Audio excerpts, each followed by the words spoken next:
ચાલો આપણે આગળ જોઈએ.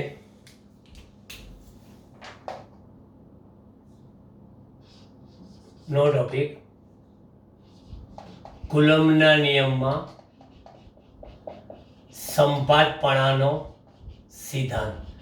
હવે તમને થશે કે આ સિદ્ધાંત તો થિયરીમાં આપણે ભણીએ છીએ તો સૂત્ર લખશું. ના ના ના, એવી રીતે નથી કરું. આપણે શું કરવા માંગીએ છીએ જોઈ લો તમે. આપણે વિધાન તો ખબર છે કે કોઈ એક વિદ્યુત ભાર પર બાકીના દરેક વિદ્યુત ભાર વડે લાગતું કુલ વિદ્યુતીય બળ તે વિદ્યુત ભાર પર દરેક વિદ્યુત ભાર વડે લાગતા સ્વતંત્ર એવા વિદ્યુત બળોના સદિશ સરવાળા જેટલું હોય છે.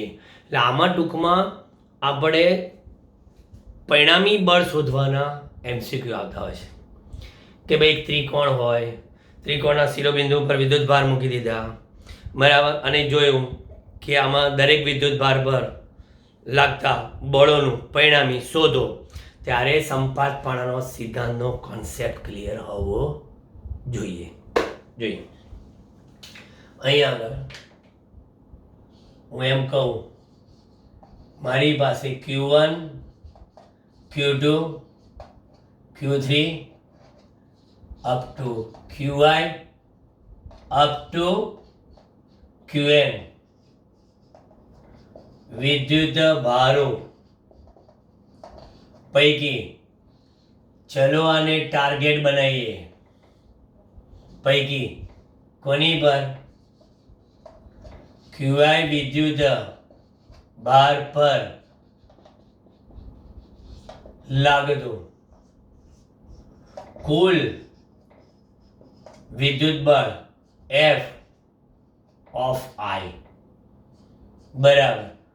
વાતો આપણે અવકાશમાં જ કરીએ છીએ એટલે 1/4πε0 અને Qi આપણો ફિક્સ જ છે. તો પછી આપણે કરવાનું રહ્યું કયું? સિગ્મા 1 2 થી n સુધી છે એટલે આપણે લખી દીધો Qj. પણ અહીંયા Qj લખી દીધો તો પછી જે આપણે સ્ટાર્ટ કરવાનો ક્યાંથી? 1 થી ક્યાં સુધી? n. પણ જે 1 થી n સુધી પણ જે is not equal to I, કેમ કે પોતે પોતાની પર બળ નથી લગાડવાના આપણે. અને ભાગ્યા હમણાં જ મેં વાત કરી હતી કે જેની પર બળ લાગે છે તેનો સાંજ સદિશ પહેલા, જેના વડે લાગે છે એનો સાંજ સદિશ પછી, એનો ક્યુબ અને Ri માઇનસ Rj. લો, વ્યાપક ચર્ચા થઈ ગઈ. આ તો કમ્પ્લીટ, કોઈ બીજી ભાંગળ નહીં. આપણે કોઈ સૂત્ર નથી લાવવાનું, સાબિત નથી કરવાનું, પણ આપણા મગજમાં ક્લિયર હોવું જોઈએ છે. હવે થોડાક આના કિસ્સાની વાત કરીએ પરિણામી બળ માટે.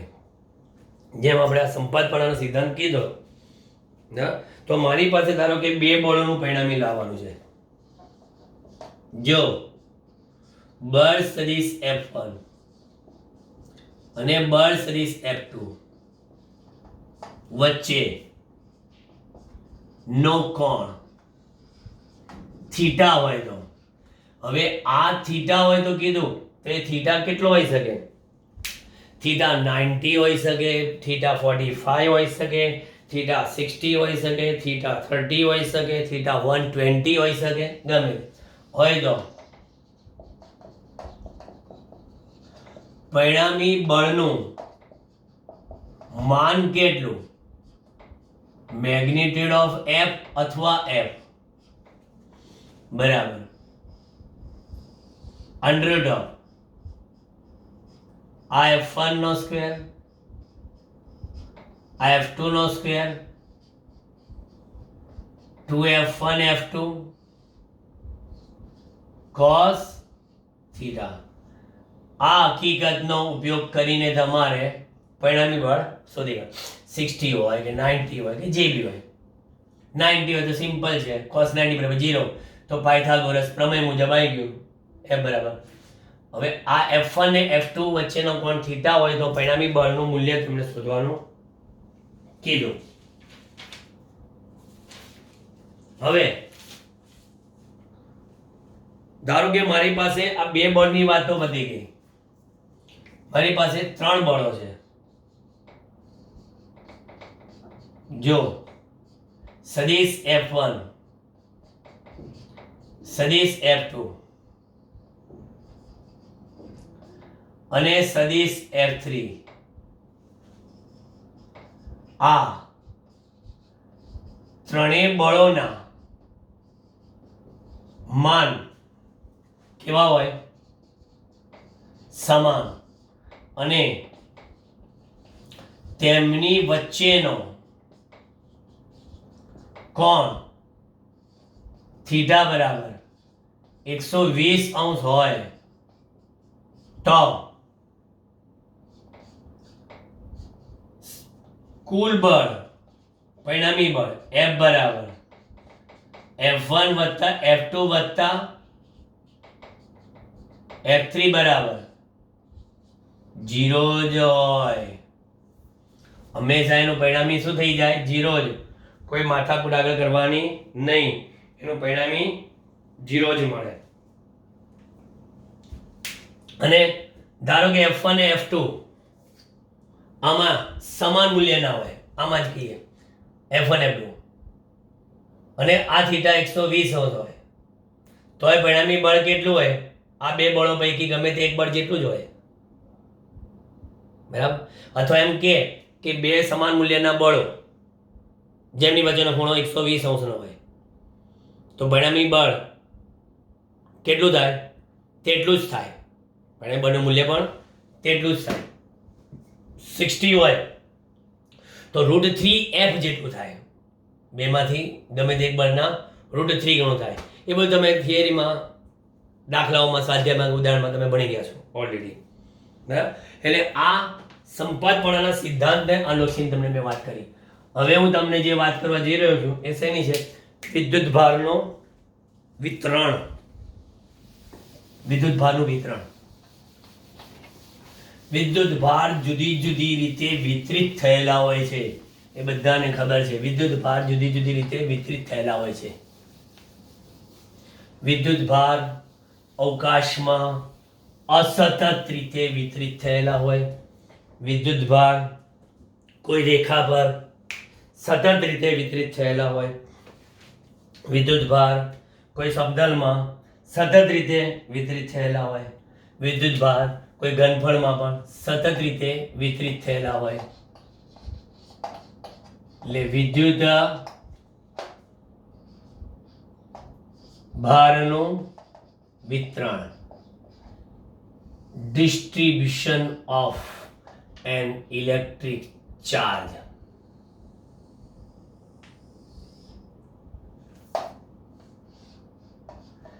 અહીંયા આગળ આપણે કેવું?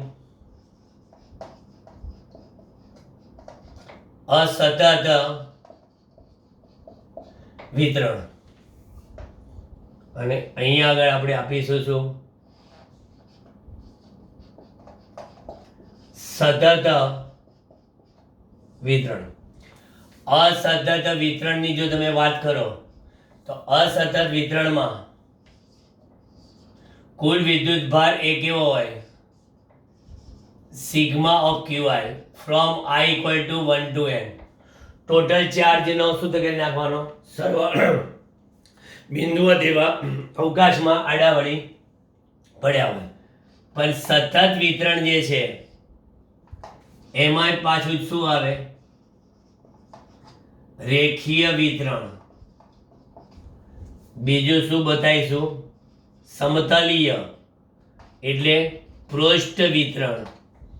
ત્રીજું શું સમજાવીશું? ઘનફળમાં એટલે કદ વિતરણ. આ 3 પ્રકારના વિતરણની આપણે વાત કરીએ. રેખીય વિતરણ એટલે એમાં કુલ વિદ્યુત ભાર Q કેટલો? તો કે લેમ્બડા ઇન્ટુ કેપિટલ L. સમગ્ર L લંબાઈમાં વિતરિત થયેલો હોય, પણ એમાં લેમ્બડા એ શું છે? તો કે વિદ્યુત ભારની રેખીય ઘનતા. શેમાં હોય? કુલમ પ્રતિ મીટરમાં હોય. અને એ કેવી હોય? નિયમિત હોય. નિયમિત હોય તો સીધી 83, નિયમિત હોય તો 83 કે એકમ લંબાઈમાં આટલી તો એલ લંબાઈમાં કેટલી, સીધી 83. પણ કહે છે કે જો લેમડા અનિયમિત હોય, લેમડા અનિયમિત હોય તો અનિયમિતનો મિનિંગ શું? દાખલા તરીકે આપણે સિમ્પલ સાદું ઉદાહરણ લઈએ કે ક્લાસમાં વિદ્યાર્થીઓ જે છે દરેક બેન્ચમાં 4 જ બેસીએ એવો આપણે એક નિયમ પાડેલો કે ભાઈ દરેક બેન્ચમાં 4 વિદ્યાર્થીઓ બેસી જાઓ, બરાબર. તો પછી મારી પાસે ટોટલ 10 બેન્ચોની ગોઠવણી હોય તો મારે વિચારવાનું ના રહે કે આખા ક્લાસમાં કેટલા વિદ્યાર્થીઓ બેઠા હશે, તો કે એક બેન્ચમાં 4 તો 10 બેન્ચમાં 10 ચોક 40, સિમ્પલ રહેશે. પણ કોઈક એકમાં એક બેઠા હોય, કોઈક એક આખી ખાલી પડી હોય, કોઈકમાં 2 બેઠા હોય, કોઈકમાં બીજા ઠાંસીને અડધા પડું ને એમ કરીને મણ 7-8 જેવા બેસી ગયા હોય, બરાબર. અને પોતાનો 1/4 ભાગ બેન્ચમાં હોય ને 3/4 ભાગ કેવો હોય બહાર હોય, પડાપડો થતો હોય, તો પછી એ અનિયમિત વિતરણ થયું વિદ્યાર્થીઓનું. અહીંયા આગળ વિદ્યુત ભારનું અનિયમિત વિતરણ હોય તો જો અહીં તો ક્યુ બરાબર કેટલા ઇન્ટિગ્રેશન સમગ્ર રેખા પર લેમડા ઇન્ટુ ડીએલ. આ કોઈ વિધેય હોય એટલે તમારે શું મેથેમેટિક્સના સંકલનનો ઉપયોગ કરીને કોમ્પિટિટિવ લેવલે કામ લાગી શકે, બરાબર. એટલે એમાં આ કામ લાગશે. આ કોન્સેપ્ટ આપ્યો કેવી રીતે વિધેય આવે, સાઇન થીટાનું વિધેય આવે, કોસ થીટાનું વિધેય આવે, સાઇન સ્ક્વેર થીટાનું વિધેય આવે, કોસ સ્ક્વેર થીટાનું વિધેય આવે, તો પછી ડી થીટા લખાય, બરાબર. પણ વિતરણ કેવું રેખીય જ હોય, એટલે કે કોઈ વર્તુળના પરિઘ પર વિધેય તેવો કુલ વિદ્યુત ભાર, બરાબર. કોઈ લંબચોરસ હોય તો એની પરિમિતિ પર વિધેય તેવો કુલ વિદ્યુત ભાર. એના માટે પૃષ્ઠ વિતરણમાં ક્યુ બરાબર સિગ્મા એ, બરાબર. આ લંબાઈ અને આ કયો ક્ષેત્રફળ, અને આ શું વિદ્યુત ભારની પૃષ્ઠ ઘનતા. પૃષ્ઠ ઘનતા શેમાં? કુલમ પ્રતિ મીટર સ્ક્વેરમાં પૃષ્ઠ ઘનતા. અને એ પણ મેં તમને કીધી નિયમિત હોય તો જ આ 83 મંડાય. પણ એમાંય કહે છે કે જો સિગ્મા અનિયમિત હોય તો પછી ક્યુ બરાબર સિગ્મા ઇન્ટુ ડીએ સમગ્ર પૃષ્ઠ પરનું. સિગ્મા બરાબર તમને કીધું હોય સિગ્મા 0xy તે ચોરસ પર વિદ્યુત એવો કુલ વિદ્યુત ભાર કેટલો, બરાબર, એવું પૂછી શકે. સિગ્મા એક અલગ વિધેય પ્રમાણે તમને આપે તો આ તમારે આ સૂત્રનો ઉપયોગ કરવાનો સંકલનનો. ત્યાર પછી કદ વિતરણ. ક્યુ બરાબર કેટલા રો વી, જ્યાં વી એટલે ઘનફળ કદ અને રો એટલે વિદ્યુત ભારની કદ ઘનતા. કદ ઘનતા શેમાં? કુલમ પ્રતિ મીટર ક્યુબમાં, કુલમ પ્રતિ મીટર ક્યુબ. પણ એ પણ કેવી નિયમિત હોય તો. અને બીજું જો રો અનિયમિત હોય, ઘણી વખત કોઈ લાડુ બનાવ્યો હોય, બરાબર, પણ લાડુમાં ખાંડ જે છે એ બરાબર ભેળવેલી ના હોય તો અમુક જગ્યાએ બટકું ભરી આપણે લાડો આહા ગળગળ મધ જેવું આવી ગયું અને અમુક જગ્યાએ મોડું આવ્યું, એટલે અનિયમિત વિતરણ કર્યું. સિસ્ટમેટિક લાડુમાં ખાંડ ભેળવી નથી, બરાબર. એટલે ક્યુ બરાબર અહીંયા આગળ રો ડીવી સમગ્ર વોલ્યુમમાં. એટલે યાદ રાખો કે જ્યારે નિયમિતની વાત કરી હોય, જ્યારે નિયમિત તો આ સૂત્ર આમાં નિયમિત ની કરી તો આ સૂત્ર, આમાં નિયમિત ની કરે તો આ સૂત્ર. પણ જો તમને વિધેય સાથે આપે તો આનો ઉપયોગ, વિધેય સાથે આપે આમાં આનો ઉપયોગ, વિધેય સાથે આપે આમાં આનો ઉપયોગ. બરાબર. આ થઈ ગઈ તમારા વિદ્યુત ભારના વિતરણની ચર્ચા. હવે ચર્ચા આપણે આવશે વિદ્યુત ક્ષેત્રની. વિદ્યુત ક્ષેત્રની. વિદ્યુત ક્ષેત્ર બધાને ખબર છે. વિદ્યુત ક્ષેત્ર અને વિદ્યુત ક્ષેત્રની લાક્ષણિકતા. પછી વિદ્યુત ક્ષેત્ર રેખાઓ આવશે. વિદ્યુત ક્ષેત્ર રેખાઓ. પછી આ વિદ્યુત ક્ષેત્ર બિંદુવતનું આવશે. પછી આ વિદ્યુત ક્ષેત્ર ડાયપોલનું આવશે. બરાબર. એટલે પછી એક ટોપિકની ચર્ચા. એટલે જોઈએ હમણાં.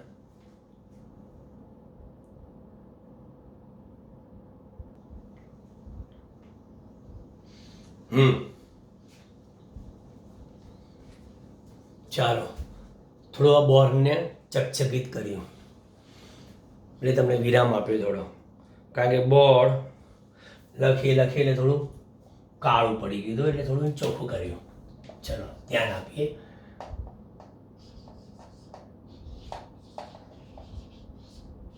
વિદ્યુત ક્ષેત્ર એન્ડ ઇલેક્ટ્રિક ફિલ્ડ. આ ચેપ્ટરનો ભાગ 2.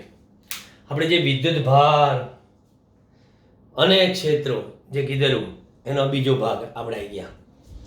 વિદ્યુત ક્ષેત્ર તમને ખબર છે કે કોઈ પણ વિદ્યુત ભાર તેની આસપાસના વિસ્તારમાં જે અસર બતાવે તે અસરને તે વિદ્યુત ભારનો વિદ્યુત ક્ષેત્ર કહેવાય. અને વિદ્યુત ક્ષેત્ર માટે આપણે ચોખ્ખું કહીએ છીએ કે વિદ્યુત ક્ષેત્ર E બરાબર શું? વિદ્યુત ક્ષેત્ર E બરાબર ક્ષેત્રના કોઈ પણ બિંદુએ મૂકેલા કેવા એકમ પરીક્ષણ ધન વિદ્યુત ભાર. આને આપણે શું કહીએ છીએ? એકમ પરીક્ષણ ધન વિદ્યુત ભાર. એટલે આને ધન પરીક્ષણ વિદ્યુત ભાર, positive test charge. It's called the positive test charge. એની પર જે બળ લાગે છે એ બળને શું કહેવાય છે? વિદ્યુત ક્ષેત્ર. E બરાબર. એટલે વિદ્યુત ક્ષેત્રનો એકમ શું બન્યો? બધાને ખબર છે, ન્યૂટન પ્રતિ કુલમ. આગળ જતા સેકન્ડ ચેપ્ટરમાં આવશે વિદ્યુત ક્ષેત્રનો એકમ શું? વોલ્ટ પ્રતિ મીટર.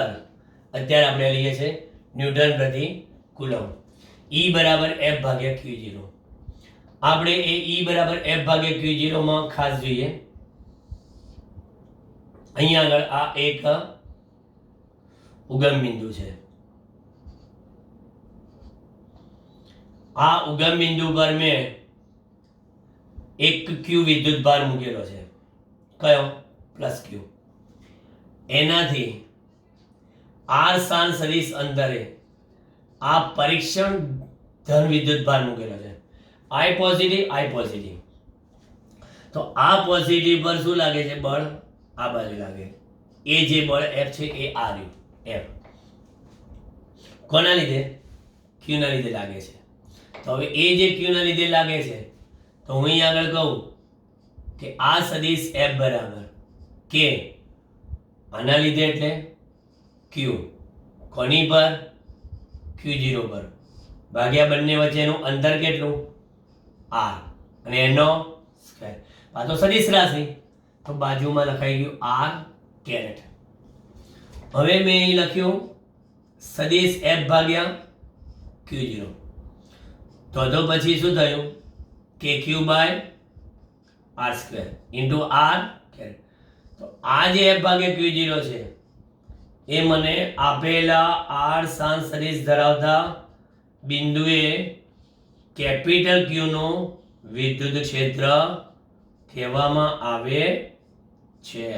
યાદ રાખજો આ.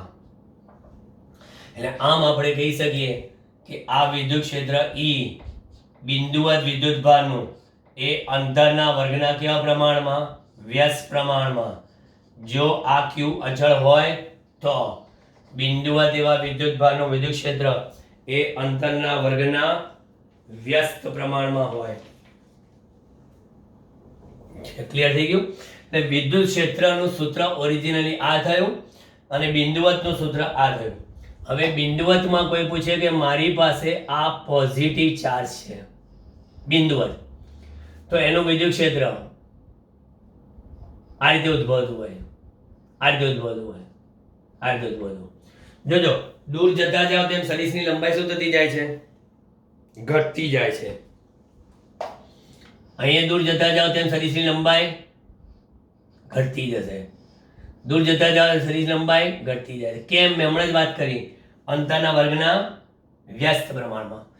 દૂર જતું જશે તેમ વિદ્યુત ક્ષેત્રનું મૂલ્ય ઘટતું, એટલે કે સદિશની લંબાઈ નાની થતી જાય. એમ જ કોને? સદિશની લંબાઈ નાની થતી જાય છે. સદિશની લંબાઈ નાની થતી જાય છે. સદિશની લંબાઈ અહીંયા પણ નાની થતી જાય.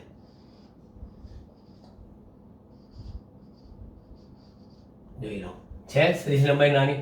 આ મેં તમને q ઇઝ ગ્રેટર ધેન 0 માટે કીધું. q ઇઝ ગ્રેટર ધેન 0 હોય તો આ રીતનું હોય. q ઇઝ ગ્રેટર ધેન 0 માટે. લેસ ધેન 0 હોય તો આકૃતિમાં ફેર. લંબાઈ આ જ, પણ તીર બધા ક્યાં બતાવી દેવાના? દાખલ થતા. એટલે આ નાનું તીર મોટું, એથી મોટું, એ રીતે મોટું તીર નાનું, એથી નાનું. તીર બધા સાઈઝમાં દૂર જતા જાય તેમ નાના બનતા જાય.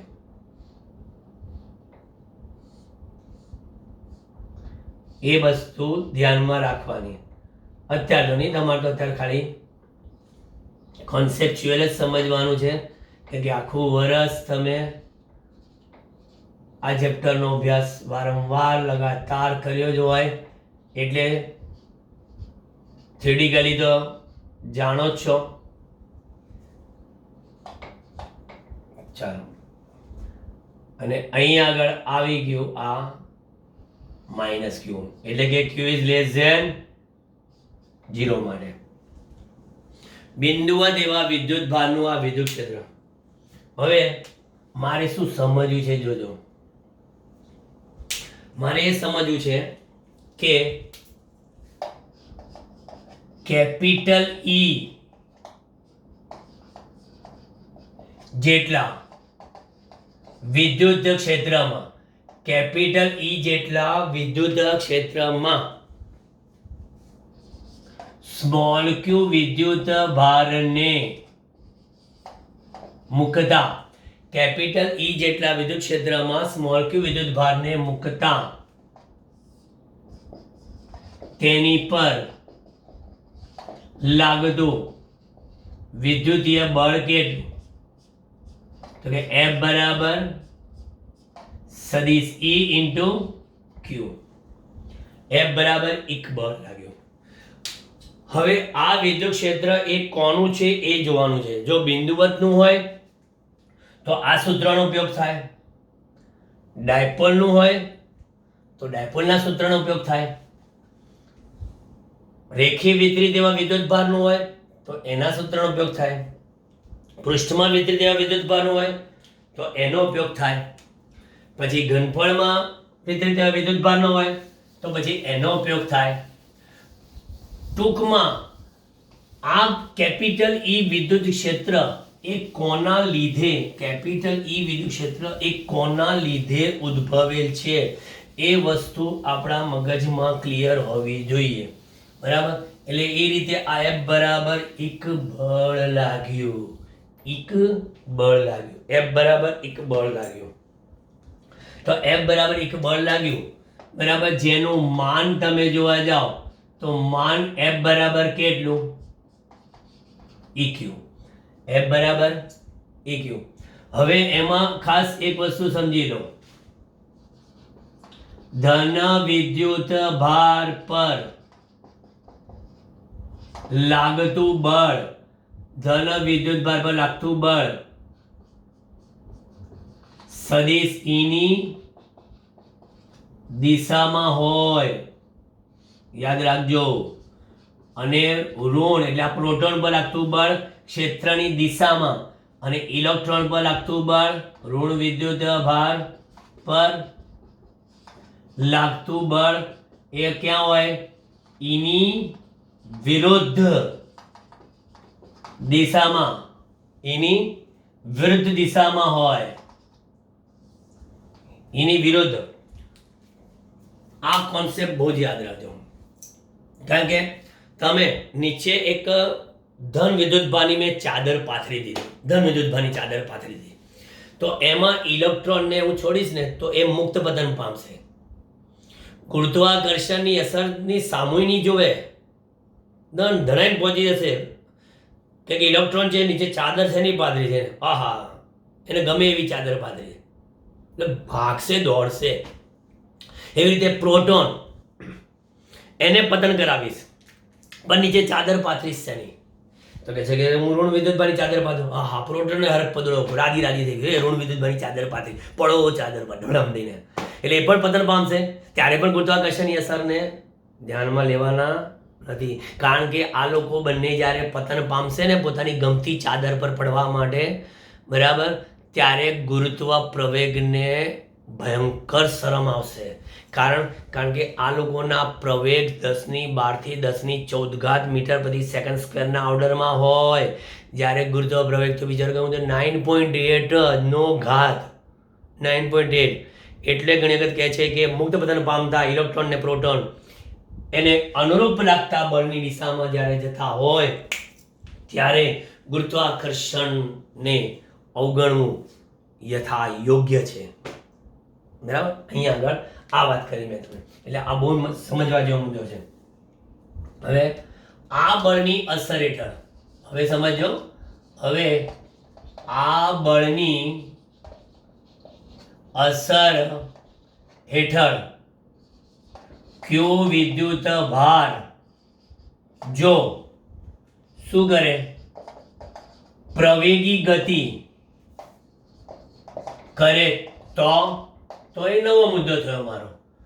આ બળની અસર હેઠળ વિદ્યુત ભાર પ્રવેગી ગતિ કરે તો કહે છે કે માં એક હોતી હૈ MA બરાબર EQ. MA બરાબર EQ. હવે MA બરાબર EQ તો માટે એમનો પ્રવેગ A બરાબર કેટલો? EQ by M. અને એમાં પરથી તમે જોઈ લો, આ પ્રવેગ તો લખ્યો કે A ચલે છે Q બાય M. ક્યારે? આપેલા વિદ્યુત ક્ષેત્રમાં E અચળ હોય તો પ્રવેગ Q બાય M ના ગુણોત્તરના સમપ્રમાણમાં. હવે હું તમને એક આ વસ્તુ કહી દઉં જે તમારે યાદ રાખવી જ રહી, છૂટકો જ નહીં, યાદ રાખ્યા વગર. આ છે કણ, આ છે એનો વિદ્યુત ભાર અને આ છે એનું દળ. સમજજો બરાબર.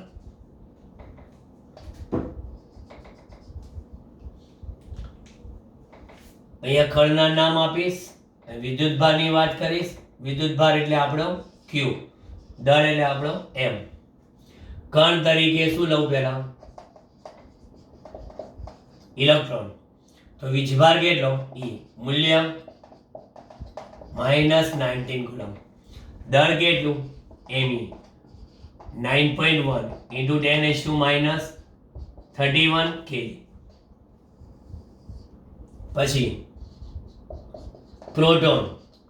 પ્રોટોન વીજભાર E, દળ MP 1.66 10⁻27 kg. એટલે એપ્રોક્સી કેટલું? 1836.12 ગણું ઇલેક્ટ્રોન કરતા.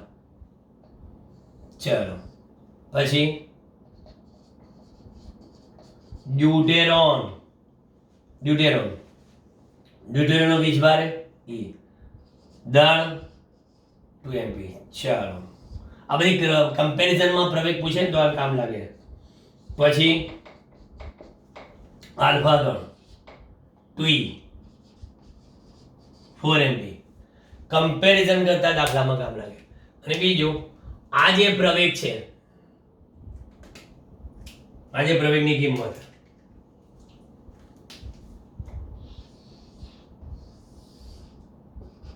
બરાબર ગતિના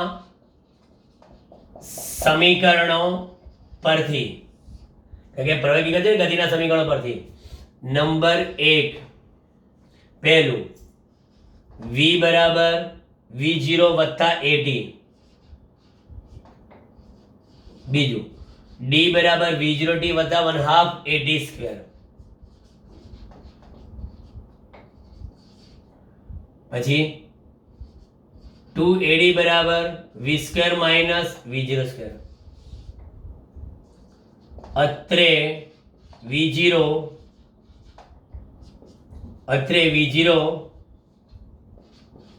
બરાબર શૂન્ય લીધેલ છે, કારણ કે સ્થિર વિદ્યુતમાં વિદ્યુત ભાર સ્થિર સ્થિતિમાંથી ગતિ કરતો હોય એટલે v0 બરાબર 0 લીધેલ છે. બરાબર, અહીંથી આ બધામાં આ પ્રવેગની કિંમત મૂકી દો તો આપણને નીચે મુજબ સમીકરણ મળે. એમાં પહેલું સમીકરણ જોઈ લેજો. આની પરથી વિદ્યુત ભારનું વેગમાન આ આપણું આગળનો ટોપિકનું છે, ભૂસી નાખીએ આપણે એને. વિદ્યુત ભારનું વેગમાન કેટલું? P બરાબર mv બરાબર E q t. વિદ્યુત ભારનું વેગમાન કેટલું? eq t. કારણ કે અહીંયા મેં ma બરાબર કિંમત મૂકી દીધી એટલે eq t થઈ ગયું. તો માટે ગતિ ઉર્જા કેપિટલ K કેટલી? p square by 2m e square q square t square by 2m. જોઈ લો, આ સૂત્ર એ કામનું. બરાબર, આ સૂત્ર એ કામનું. તમને આ ગતિ ઉર્જામાં ઘણી વખત પૂછતા હોય કે સમાન એવા વિદ્યુત ક્ષેત્રમાં સરખા સમયમાં આલ્ફા ગણ અને ડ્યુટેરોન ગણની ગતિ ઉર્જાનો ગુણોત્તર શોધો. બરાબર, તો હવે અહીંયા આગળ તમારે મેં કીધું એ મુજબ k ચલે છે, લખાઈશું q square by m.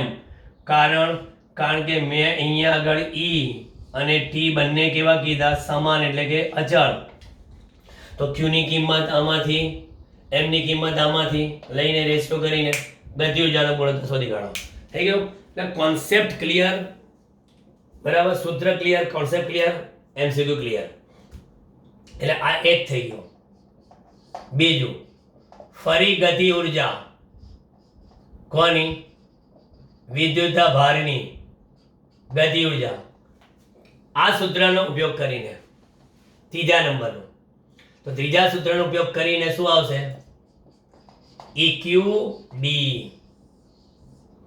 EQD. આ મેં જે ઉપયોગ કર્યો ને આ બંને,